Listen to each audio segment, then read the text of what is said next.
Hey guys, welcome back to another Train Like a King podcast episode. Just want to say a big thank you to all of my listeners, especially those of you who have listened to pretty much every episode.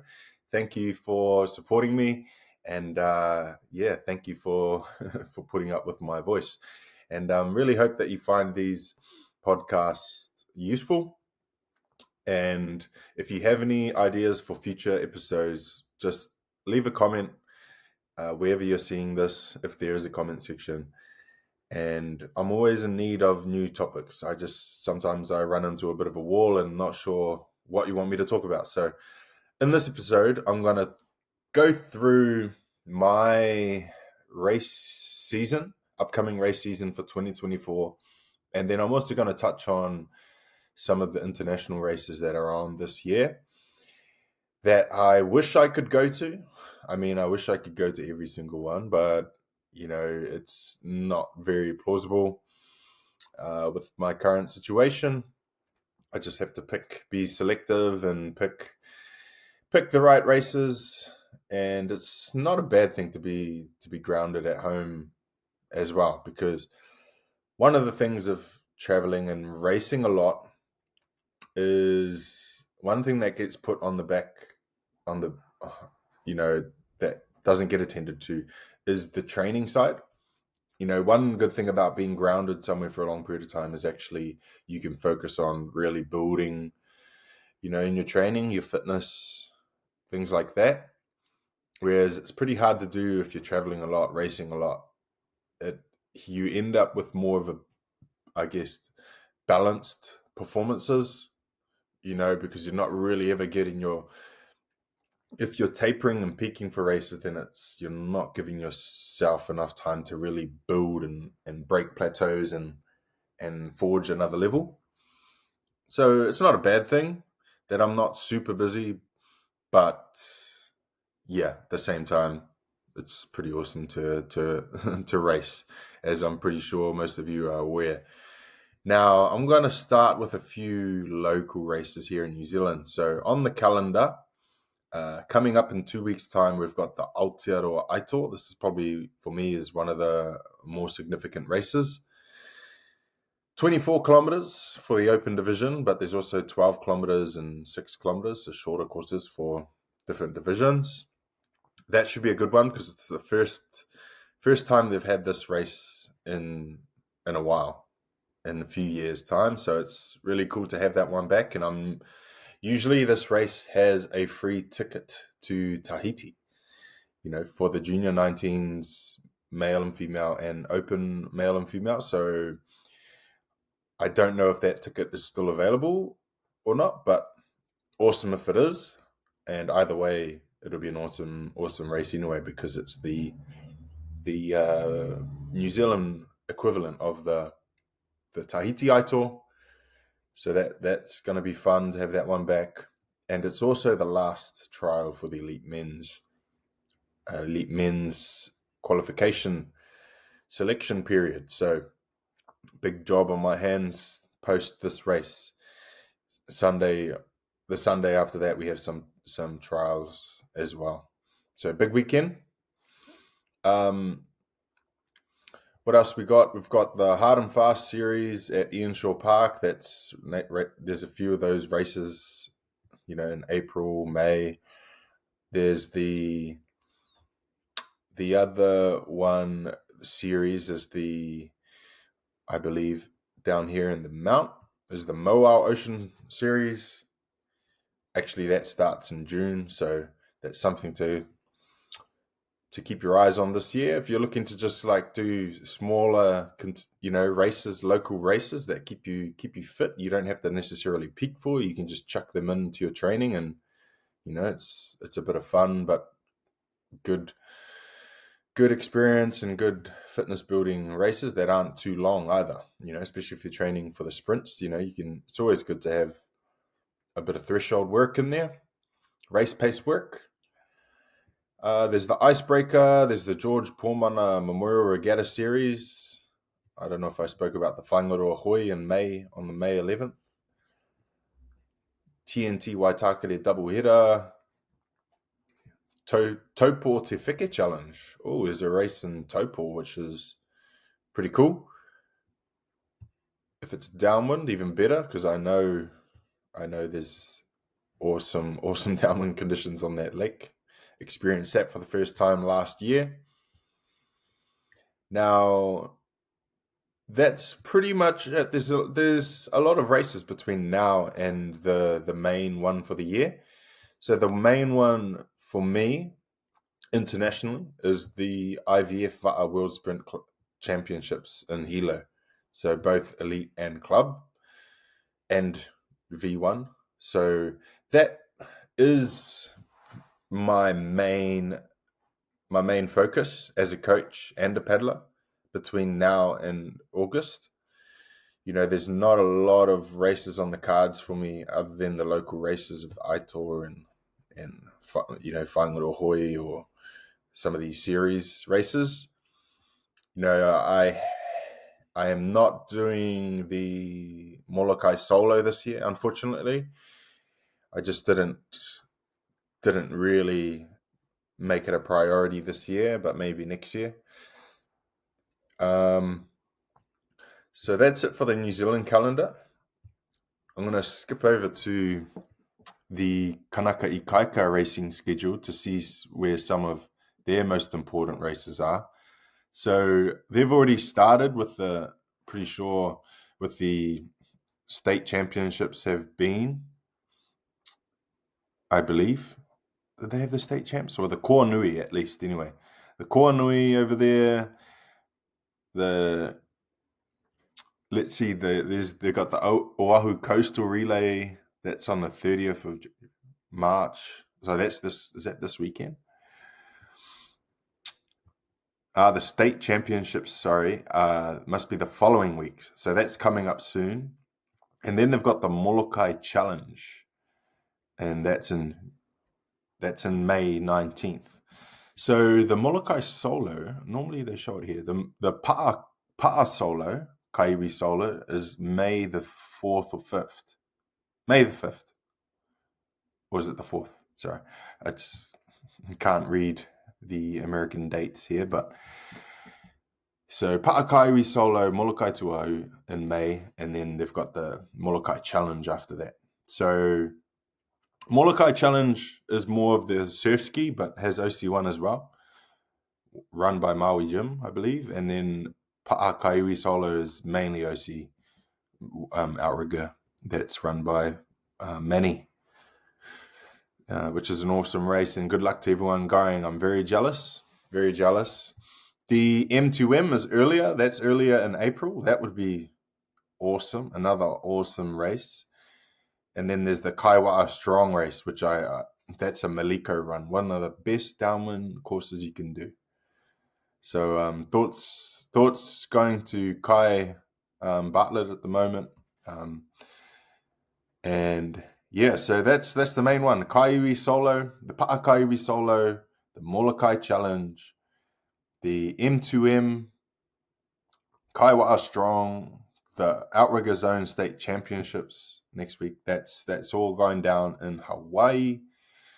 Now, please don't ask me about the actual Molokai 6-man, because I don't know, and that is later on in the year. We can talk about that later on. Let's just talk about the races between now and World Championships.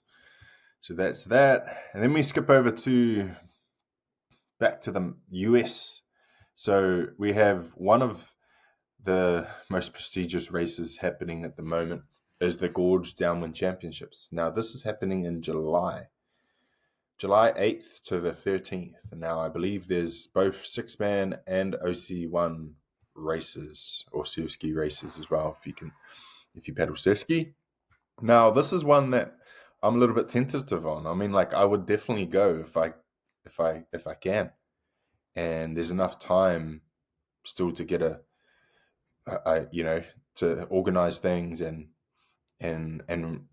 race well. And although I will be focusing on the sprints, it's still possible to get over here for a week and do a bit of downwinding and have some fun and tick this one off the list, because I've never done this race. but it looks like one of the best races in the world. It's up there. It's up there with the Maliko runs, the M2Ms, and for its surfing. And yeah, that's all I'll touch on there. And then we'll skip over to Tahiti now. Let me just pull up their calendar for 2024, and I'll highlight some of the big races because I know that their races have started,